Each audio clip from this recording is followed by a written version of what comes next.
मी सुनेत्रा अजित पवार गांभीर्यपूर्वक प्रतिज्ञा करते की कायद्याद्वारे स्थापित झाले आहे अशा भारताच्या संविधानाबद्दल मी खरी श्रद्धा व निष्ठा बाळगीन।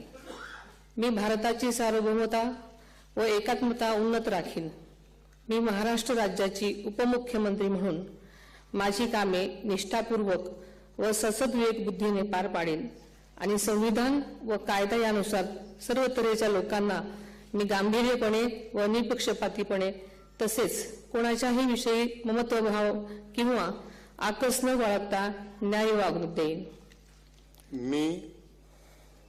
मी सुनेत्रा अजित पवार गांभीर्यपूर्वक प्रतिज्ञा करते की महाराष्ट्र राज्याची उपमुख्यमंत्री म्हणून माझ्या विचारार्थ आणली जाईल किंवा मला ज्ञात होईल अशी कोणतीही बाब अशी उपमुख्यमंत्री म्हणून माझी कामे यथायोग्य पार पाडण्यासाठी आवश्यक असेल ते खेरीज करून एरवी मी कोणत्याही व्यक्तीला किंवा व्यक्तींना प्रत्यक्षपणे वा अप्रत्यक्षपणे कळवणार नाही किंवा त्यांच्याकडे उघड करणार नाही।